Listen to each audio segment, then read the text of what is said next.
Namaste. Welcome to the Shinto yoga experience with Shinto self-empowerment Amazononi snowflake. Yay, we put new titles in. So yeah, we've changed the thumbnail and we've put healing. No, we started with healing, but we don't like that word. Healing just means aligning and balancing. So we didn't put that in, but we put aligning heart, body and mind with, and then we'll do the book title, and we won't put the author in, but we'll give the author gratitude because we're very grateful. So we're not trying to be sly. We just don't want there to be unnecessary confusion with robots that just don't understand humans. And we've changed the thumbnail, so we don't do a thumbnail of the picture.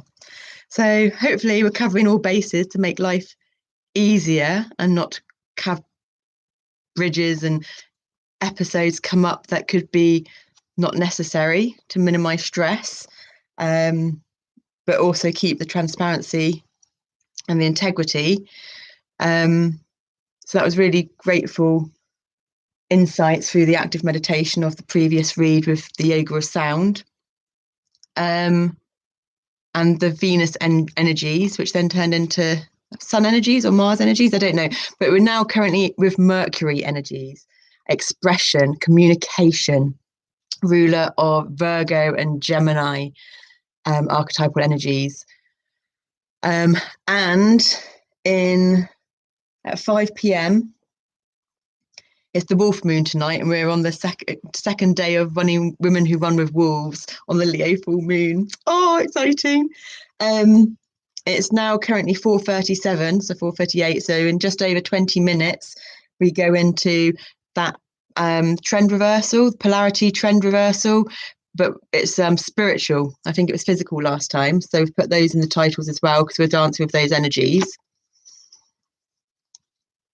Sugar Blues. I haven't read all of this, but I do remember reading some of it, and being just like, it said about stories right back to like armies, and I'm not sure which country, but I don't know, some country coming over with sugarcane in a war and then getting like Greece or somewhere like that, whoever was fighting, addicted on sugar, so their army didn't do as well.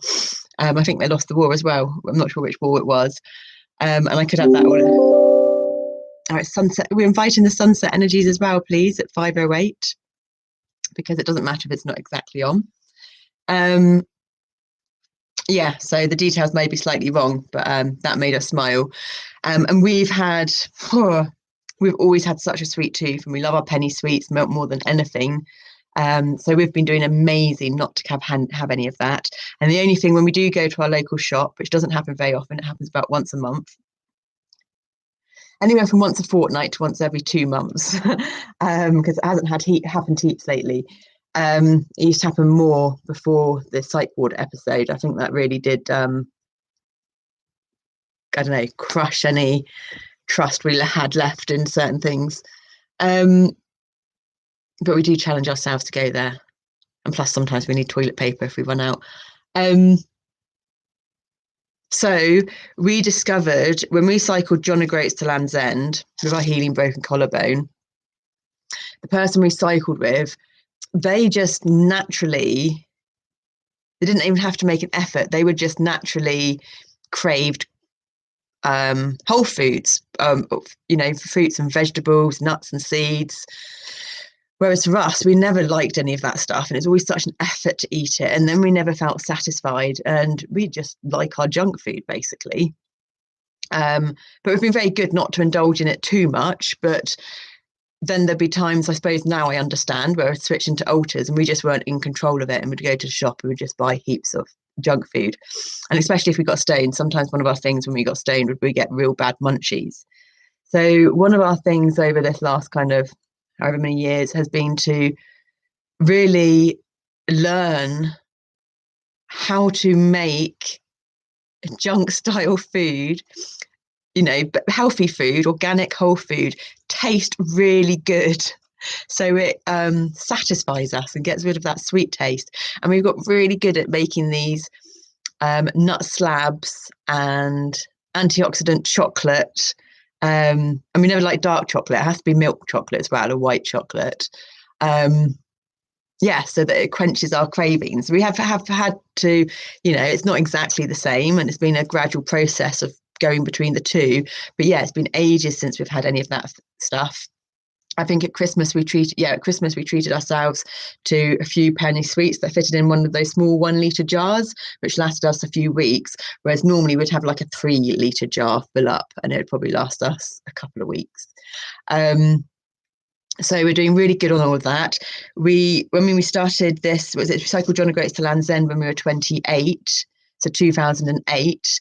And there was an episode where we had a half panic attack, half asthma attack, after a really long, horrendous day in the rain, cycling up this massive hill out of Glasgow.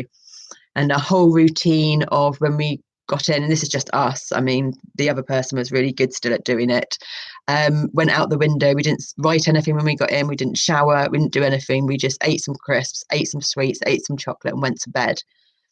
And our mental state the next day was horrendous. And to be able to cycle and use mind over matter, that willpower just almost went out the window. So we made a very conscious effort then after that not to do that again. Because, I mean, I don't know, Scotland's like a third of the UK, so it's kind of almost a third of the bike ride. And it's Glasgow, so we hadn't got to the edge of Scotland, so it's quite, it took us 16 days, so it's quite near in. So I'm not sure if it's maybe like probably around about 5 days in, guessing on the number 5 and the energies that go with that. So yeah, we made a very conscious effort then not to eat any junk after that.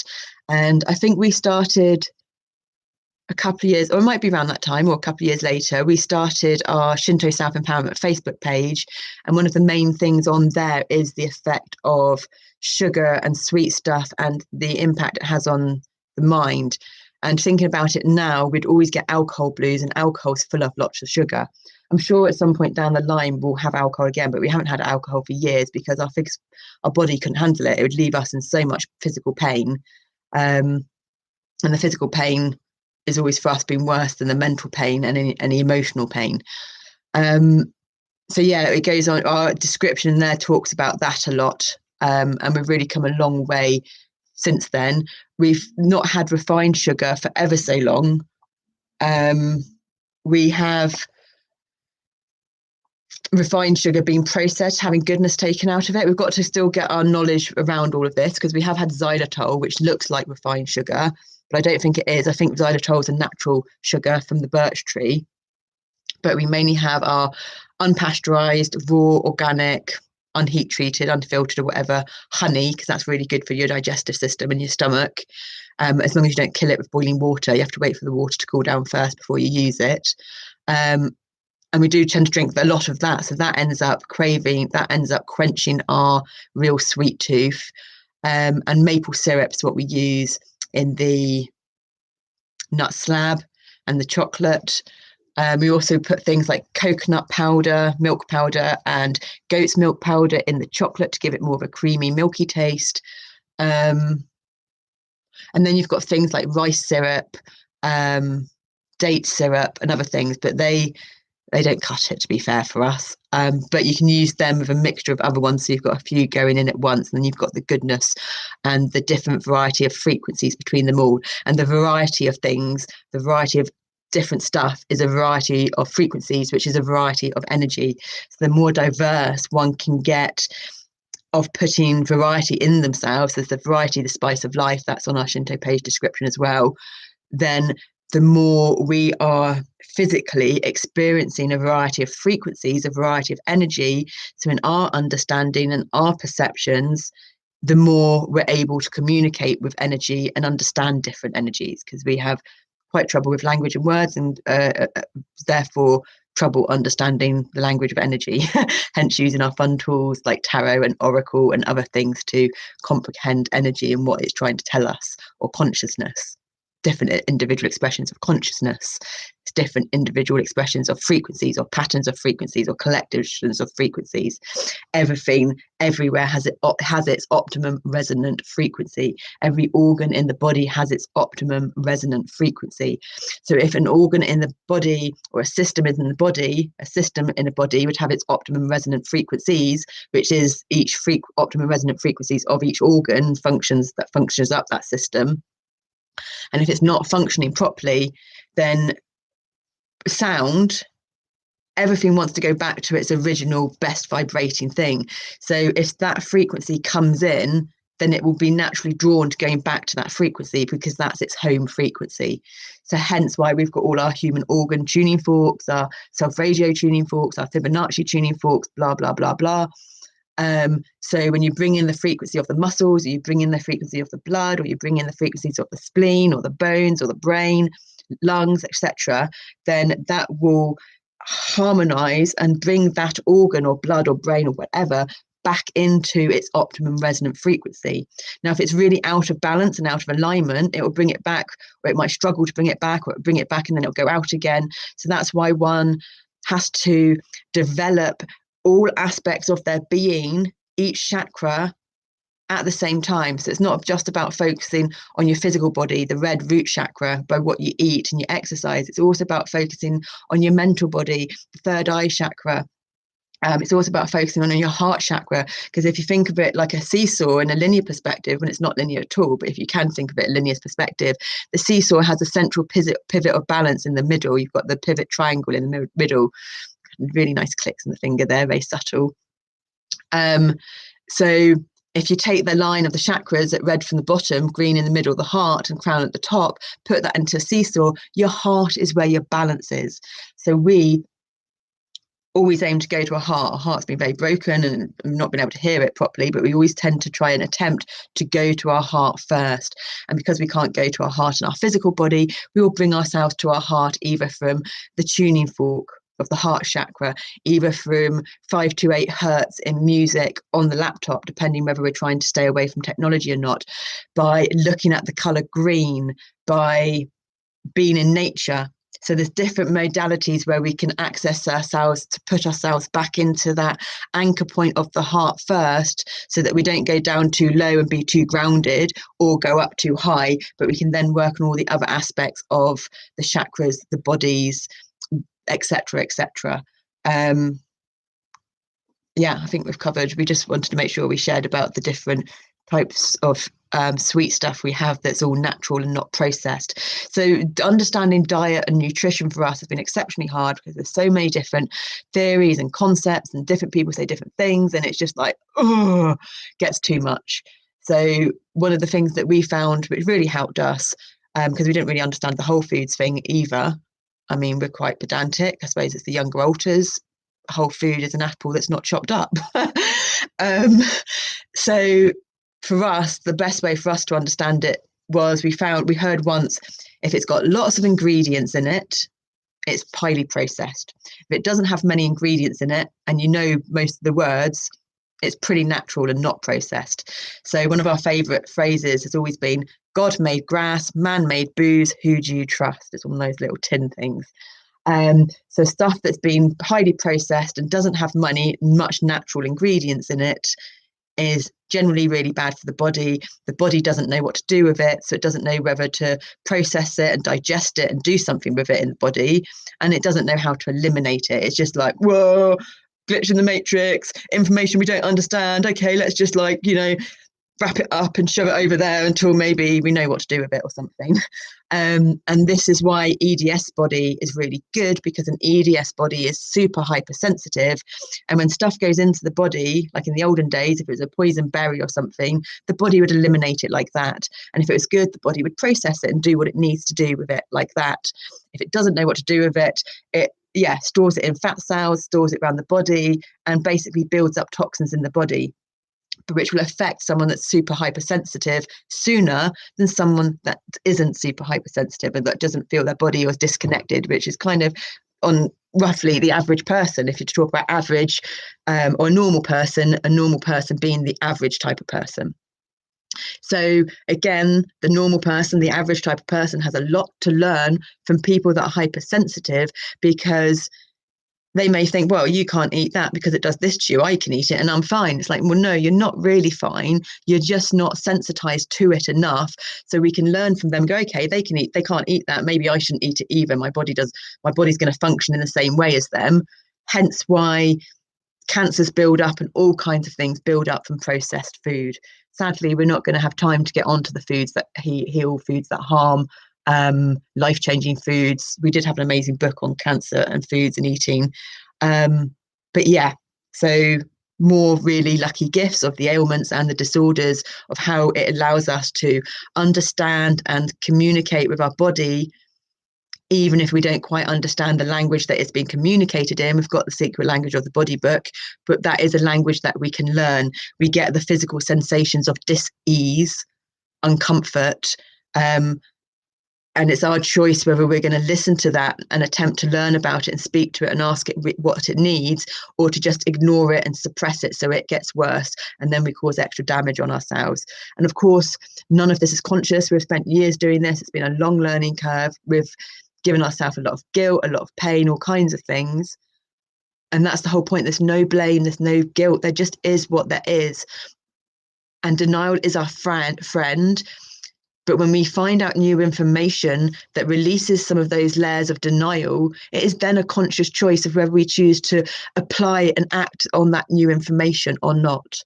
And if we're not, how much do we love ourselves? How much do we really want to change? How desperate are we? We have to start asking ourselves those questions.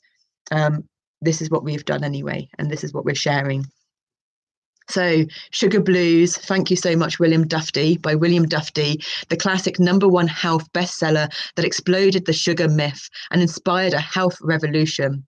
Over 1.6 million copies in print, and this was a really old book, so it's probably a hell of a lot more now. If you are at all interested in your health, read this book, San Francisco Review of Books. The shocker that cured millions of the sugar blues. Will it cure you too? Hope so.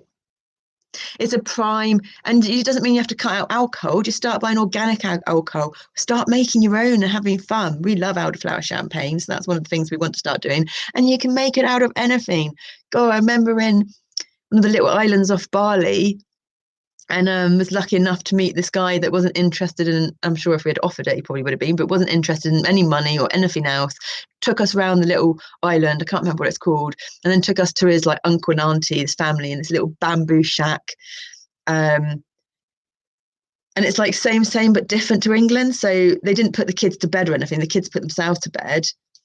But there were certain dynamics that was very similar to places in England that we were used to.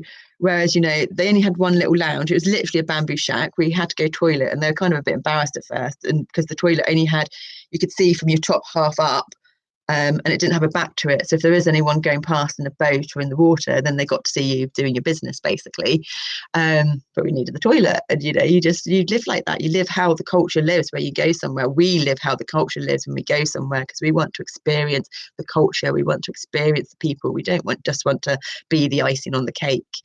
And their job was there, so there wasn't much room. They had the table for food, and then they had their lounge, which, as you know, they sit on the floor and stuff, but it was covered in seaweed because that was their business, drying out the seaweed. And then there's the kitchen and where they slept. And the kids took themselves to bed and we all sat there and chatted, and it was all really good until the husband got a bit too drunk, and then shit started hitting the fan a bit too much. So it's pretty similar to England in a lot of ways.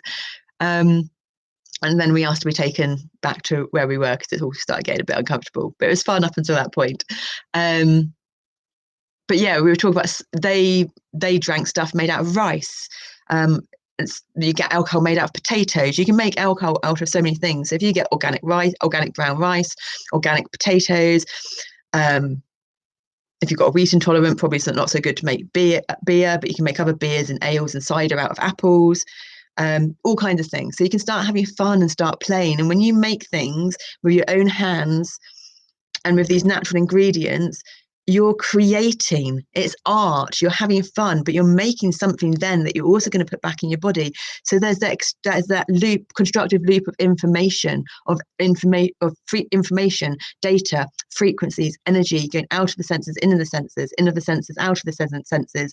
And this is what we've found to be majorly important on our connecting, our aligning, our understanding of energy, our younger alters growth. Most of the younger alters have taught us all this. It's been like, yeah, quite a journey. Us being locked inside, witnessing what's going on, going, what the hell are we doing now? What's going on? Oh my God, the bath stinks. Why are you letting all those Thai herbs go mouldy in the bath so that it stinks and we can't do anything with it?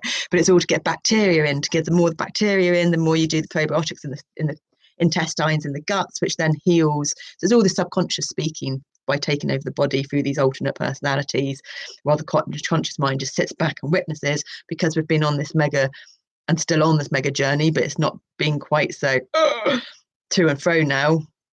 Conscious eyes are learning to sit on the fence. We're finding the right language. We're not being attacking. We're not attempting to control. We are still all a bit, but we're getting to understand the signs more when that happens. Because if we use the wrong language, or if we try and control, or if we do all these other stuff, then we get locked out again. And we don't want to get locked out again, because we don't want to end up in the psych ward again. We don't want to end up in any situations we've ended up in before. And we learn from our mistakes and our failures. They're our lessons, our teachers. Bit of a ramble there. It's a prime ingredient in countless substances that we eat and drink, from cereal to soup, from cola to coffee, consumed at the rate of 100 pounds for every American every year. It's as addictive as nicotine or heroin, and as poisonous. We have to say this again because it's important. Sugar is as addictive as nicotine or heroin, and as poisonous. And while we're on this, salt, man-made salt, is really bad for you and does all those things. So I don't know what it does, raise cholesterol, all those bad things that it does to you. If you get natural Himalayan pink salt, sea salt, it actually lowers and counterbalances all the things that man-made salt does to you. So what we put in our bodies is hugely influential and important to how we feel. And it's that thing, what you eat is what you are. And as poisonous. Response, and why? Why is the system not allowing illegal recreational drugs, but man-made pharmaceutical drugs, and putting heaps of man-made false salts and sugars in our processed food with nothing real? You know?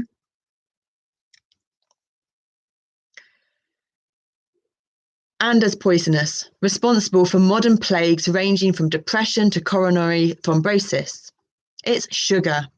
And sugar blues, inspired by the crusade of Hollywood legend Gloria Swanson, is the classic best-selling expose that unmasks our generation's greatest medical killer. Yet, at the same time, shows how a revitalizing sugar-free diet can not only change your life, but quite possibly save it. There's also lots of things about eating fruit being really bad for you, but that's natural sugar. A relentless, hard-hitting report. You're unlikely ever to feel quite the same about sugar. Chicago Tribune. One of the most revealing, instructive and helpful books ever written, Let's Live magazine. But sadly, we live in a quick fix society that when they stop eating these things that are poisoning us, they start feeling worse. we start feeling worse. We start feeling worse when we stop eating these things that are poisonous for us, because the body suddenly goes, thank F for that. Thank tuning fork for that. Thank fork for that. We can start learning to heal this body and start purifying it and cleansing it and detoxing it. And so things get better before they get worse, because the body then can start actually doing something about all the crap and the shit that we're putting into it. But it's worth it. It's so worth it.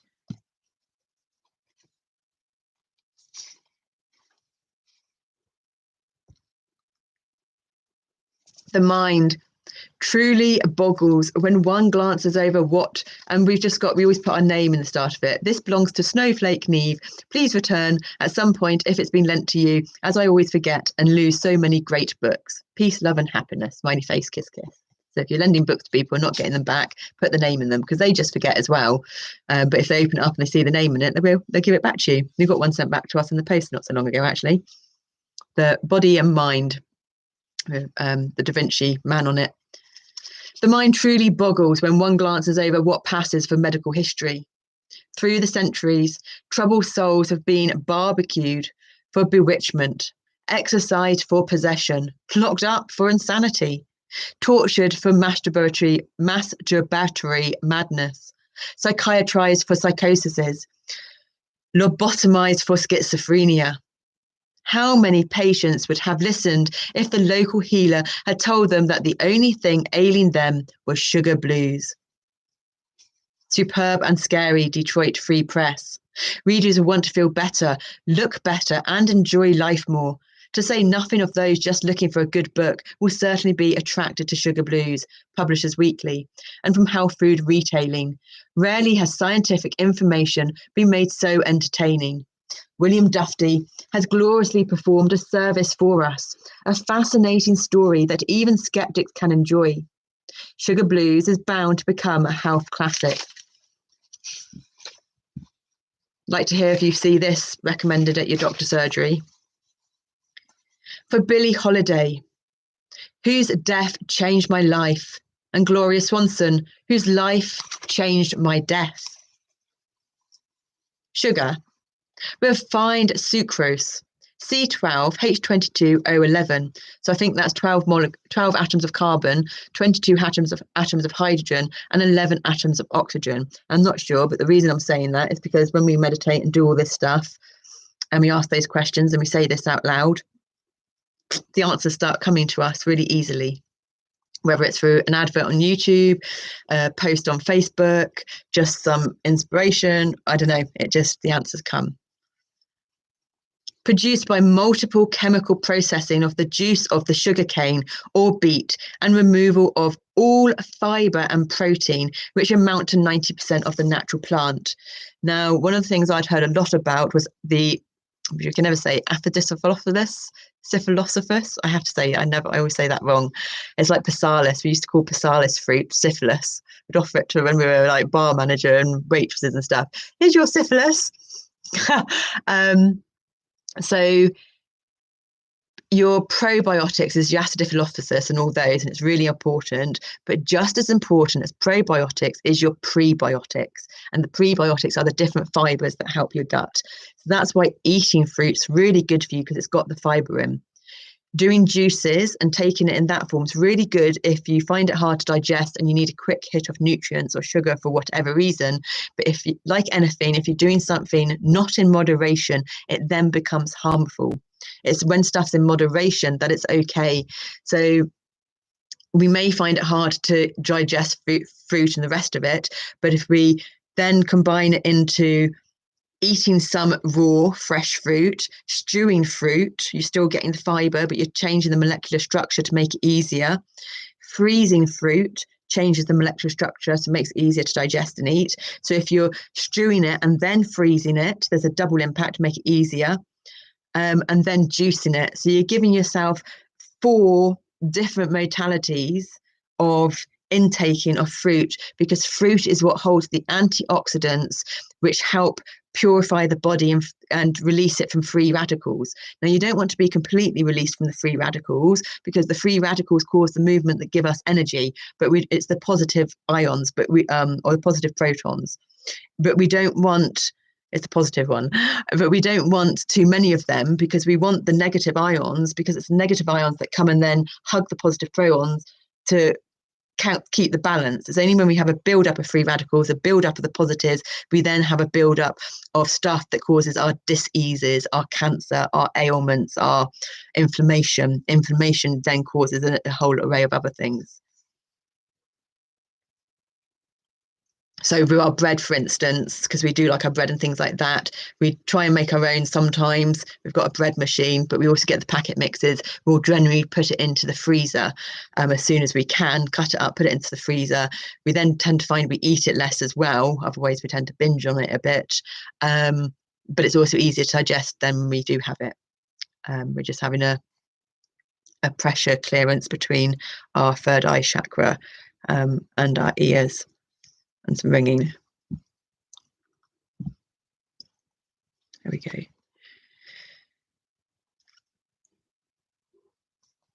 Blues, a state of depression or melancholy overlaid with fear, physical discomfort, and anxiety, often expressed lyrically as an autobiographical chronicle of personal disaster. Sugar blues, multiple physical and mental miseries caused by human consumption of refined sucrose, commonly called sugar. Now, another thing we say, we used to binge eat. We've realized that when we overeat and eat these things, it's because we want to feel. We learn to disconnect and not feel and cut off our peripheral nervous system and sensory nervous system. For a start, just being a woman shaving all your hairs are, there's pores, that's your extreme, most sensory peripheral nervous system. Think of cats and their whiskers. You know, they need their whiskers to be able to navigate whether they can fit into a space or not. It's all similar principles and concepts. So we're dumbing ourselves down by shaving. Why do most women shave? You know, back in the day, it's for men. Why do men want women to shave? Because men, back in the day, they know that women, the feminine energy, holds the power of the understanding of the whole, and the male energies is the part. And male energy, males were threatened by women, the wise crone woman, and so they burnt the witches. You know, everything stems back to an understanding of and why. So if you are someone that is wanting to be able to tap into the subtle energetic body more, might be an idea maybe to stop shaving. I know some people that would shave their arms as well as their legs, which I don't know why, because it just makes the hair go back thicker and harder. We spent years epilating, but epilating is different to shaving because you're plucking out. But I don't know quite what about that. It's interesting that that's just come out. Another concept that we worked on, because we did used to binge eat, and it's just so hard work trying to give. Sometimes we'd be on it and we'd give it up like that. We could lose weight really easy. We'd do lots of exercise, and other times just wasn't possible. And I understand why now, because we're shifting into different alternate personalities, but parts of the mind didn't know why and didn't have access to that. But our thing is, and we're going to put this up. We haven't been able to find it, but we will put it up to give a free PDF of it. Don't give things up. Add good things too. In mathematics, a minus plus a minus equals a positive. But why get your positive from two minuses when you can get a positive plus a positive equaling a positive? It's stressful giving things up. It's hard work. It doesn't really drive us forward and motivate us to want to do it more. Life's meant to be fun. Life's meant to be easy. It's meant to be moderation. It's meant to be balanced, but it's meant to be joyful. Yes, challenging, but those challenges don't seem quite like massive mountains if we've got our energy reserves and other things backing us up along the way. So when we get rid of negative connotation wordings, anti-war, welcome moon energies, anti-war, addiction, to pro-peace and connection. Addiction is just a lack of connection. We're wanting to connect more, whether we're connecting through food or whether we're connecting through alcohol or smoking or heroin or sugar. So when we get away from giving things up and go, right, I'm just going to add good things too. I'm going to find out and discover, no matter how hard it is, what makes me laugh, what brings me joy. And if it is food that brings me joy, I'll figure out how to make food that tastes good, that makes us feel good and doesn't give us hangovers and body ache overs and etc. etc. So don't give things up, add good things too, because the more of the good stuff that we add to that brings us fun and joy, the rest will just fall away naturally. Contents. It is necessary to be personal. The mark of Cain. How we got here from there. In sugar, we trust. Blame it on the bees. Buzz. No, the bees are good. From the nipple to the needle. Or cabbages and kings. How to complicate simplicity. So when I say honey, if you're just going to go to the shop and buy a jar of normal honey, that's refined. You have to actually get the honey that's unpasteurized, unfiltered, not got added. Some honey's just made from glucose sugar. Or you might just have honey that's come from bees that are fed glucose. So, you've really got to kind of do your work sometimes, but not really. Like, you can go on eBay and just type in organic, unpasteurized, whatever, and you can find some really good people in Bulgaria selling it really cheap, compared to what, to buy a normal top of honey from here, from the supermarket, that's organic and whatever. It'd probably be the same price as getting 4 times the amount. And you're supporting people local in Bulgaria. So this is why we're sharing our knowledge, because we know how hard it is to do all these things. But when we hear someone say it, it's like, oh, that's not hard. Okay, yeah, that makes sense. Cool. I don't have to do all my own research. I can do a little bit of research, but I know that I know my own truth. I know the resonance of my heart. I feel what this person is saying is speaking from their heart and it's true. So I'm going to go with that, which is another thing. We weren't connected to ourselves, so we didn't know who externally was saying the truth or not. And everyone tends to say their own truth for that moment, because everyone's individual truth is different to the collective oneness of truth. And a lot of people don't realize they have ulterior motives, because to understand you've got an ulterior motive means you have to really understand yourself and be aware and understanding of your subconscious, of your habits, of your patterns, of your childhood programming. And not everyone is, otherwise we'd all be enlightened and we'll all be self-masters. From the nipple to the needle, of cabbages and kings. How to complicate simplicity. Dead dogs and Englishmen. Codes of honesty. What the specialists say. Reach for a lucky instead of a sweet. Kicking. Soup to nuts. Notes. Bibliography. Index. And get this, we look so looking forward to this. Like, apparently you can make like strawberry laces or raspberry laces from courgettes. You get the courgettes and you spiral them up, and then you just like get raspberries and make some kind of Kool-Aid and put them in there and soak them up and then dehydrate them. We got a dehydrator, but we not used it yet, and that's going to be fun. Imagine eating sweeties that's just vegetables. Oh yeah, that's going to be good, isn't it? So there you go. It is necessary to be personal. Once upon a time, when I was a hopeless square about sucrose, C12H22O11, I triggered an unforgettable encounter between Gloria Swanson and a sugar cube. I had been summoned to a lunchtime press conference in the Fifth Avenue office of a New York attorney. Things were well along when I tiptoed in. Miss Swanson, more alert and thoughtful than anyone in the room, removed her purse from the chair at her side and made room for me. I had never seen her off screen before. I was not expecting to see her there. I was not ready for her at all.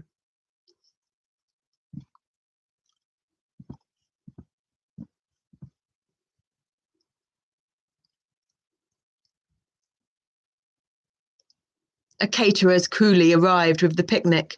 Pastrami on rye, salami on pumpernickel, cardboard jugs of coffee, a tray of monogrammed sugar cubes. My colleagues from several New York daily newspapers kept on wrangling as the rations were scattered around. I unwrapped my sandwich, sprung the lid off my coffee jug, picked up a sugar cube. I'm just going to say we have barley cup with our honey and our powdered goat's milk, and that's our coffee replacement, and it's really nice. Again, it's not exactly the same. It takes a little getting used to, but when you just do it little bits by little bits, like we just don't even like coffee anymore, really. I was unpeeling it when I heard her commanding whisper, That stuff is poison. That stuff is poison, she hissed. I won't have it in my house, let alone my body. I drew back from the precipice and looked at her. Those immense blue eyes widened. Her signature tombstone teeth gleamed in that bite beyond the smile. She was Carrie Nation confronting Demon Rum. William Jennings Bryan beholding the cross of gold. Moses with a pork chop on his plate. Like a child caught with one mitt in the cookie jar, I dropped the sugar cube. I noticed the space in front of Miss Swanson was bare of clutter. She wasn't having any of our picnic. She had brought her own, a piece of tree-ripened, unsprayed something. She offered me some. I had never tasted anything better in my life. I told her so. Of course, tamarind, we want the tamarind. Okay, well, we'll have to remember that. You remind us and we'll see if we can get some online, yeah? Yeah. Of course, we had all heard the legends about Swanson's exotic health regimen. Poems have been written about her age-defying presence. Seeing her close up, eyeball to eyeball, it was impossible to doubt that she must be doing something right. I used to get positively livid when I watched people eating poison, she whispered, but I've learned that everyone has to find out for themselves. The hard way. They can eat ground glass in front of me now, and I don't even twitch. Go ahead, she said, daring me to mix sugar in my coffee. Eat your white sugar. Kill yourself. See if I care. Again, she flashed the bite beyond the smile. It haunted me for days. Whenever I reached for those sugar tongs, I would draw back and think of her injunction. You never know you're hooked until you decide with your noodle that you're not going to do something anymore. Then you discover your head is not running things.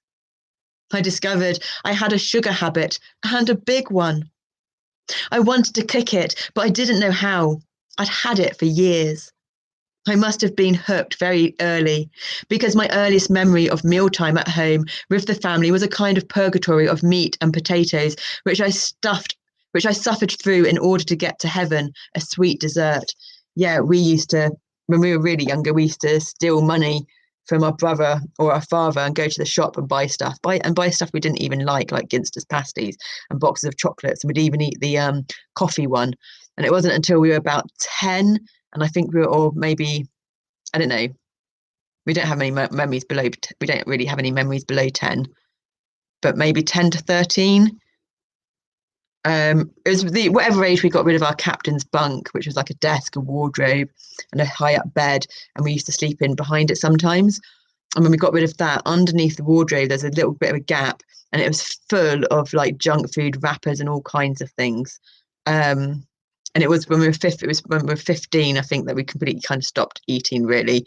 And then from 15 up to college, we didn't eat any fat, didn't really eat any sugar, discovered that you could skip breakfast or lunch.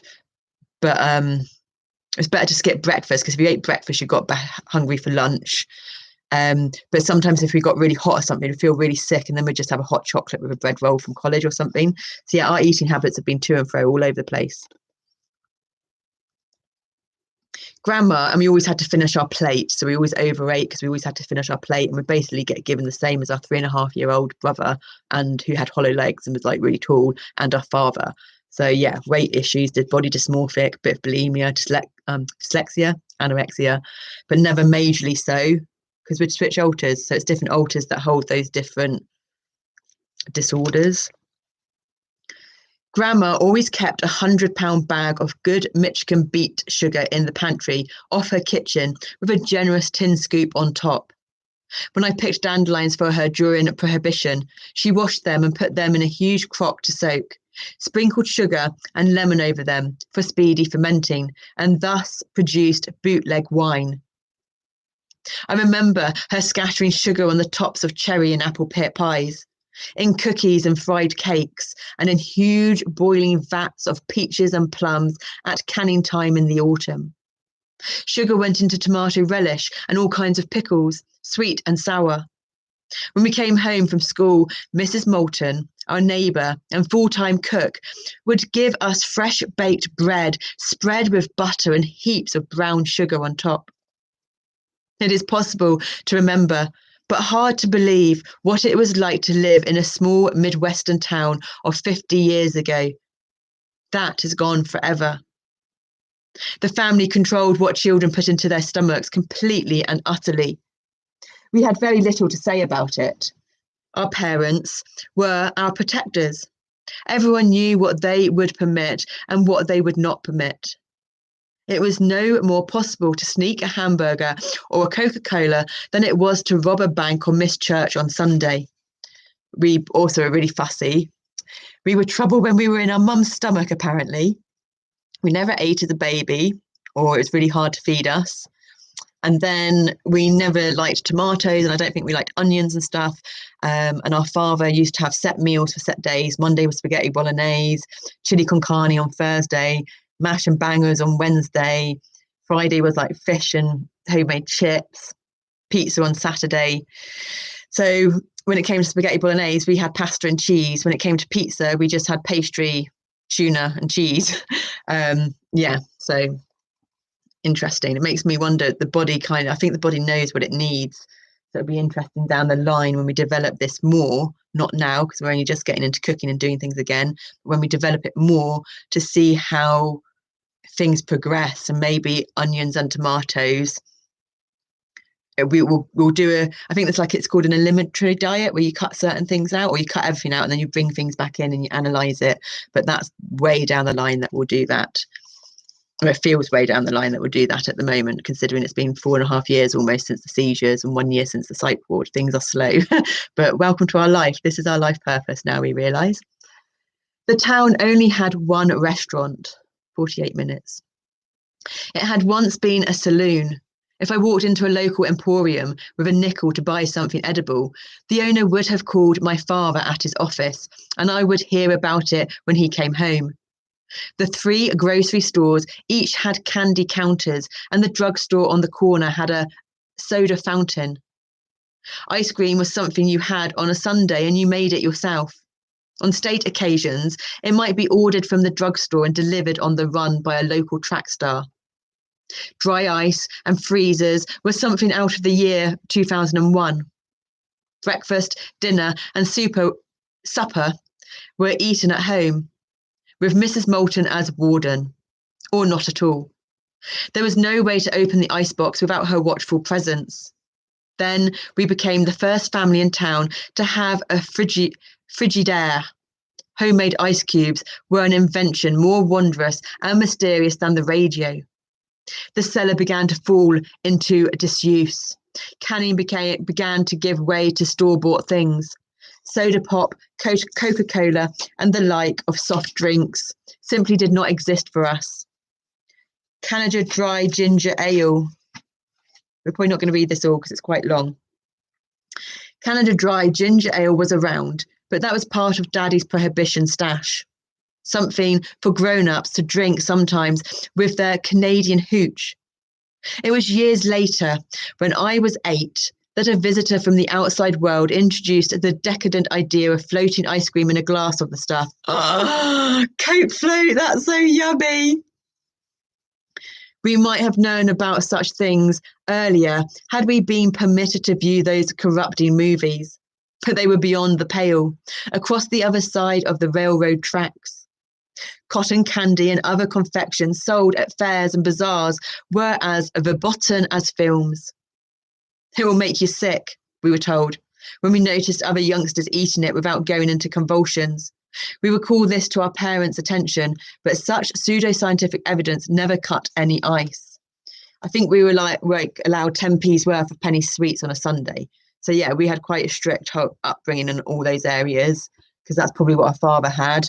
And it almost made it a taboo subject, and what us want it more. My first sins occurred during our first summer at Crystal Lake, compared to the town where we lived. Crystal Lake was Babylon or Las Vegas. It had a casino over the water where strangers danced in the dark to a band that claimed, on the side of their bus and the front of the drums, to be from Hollywood. There was a golf course, tennis courts and speedboats, Indians selling hand-woven baskets to weekend tourists, girls who smoked cigarettes, boys who went in swimming at night without any tops, and roadside gas pumps with shanties where bottles of technicoloured sugar water were always on ice. Orange, cherry, strawberry, lemon, and something called Green River. I never lost any sleep over those familiar flavours. The deep purple grape started me on the road to perdition. I had never tasted anything like it at home. The grape pop trip got to be something I couldn't control. I began to feel a secret kinship with the town drunk. I remember the first time I rifled my mother's purse while she was napping. I only took a nickel, 1 nickel at a time. If she didn't have a nickel and change, I didn't take a dime. 2 bottles might amount to an overdose for all I knew. My gums might turn a telltale purple, or my teeth might start to dissolve. Somehow, I knew how much temptation I could handle. I was careful not to blow the whole thing.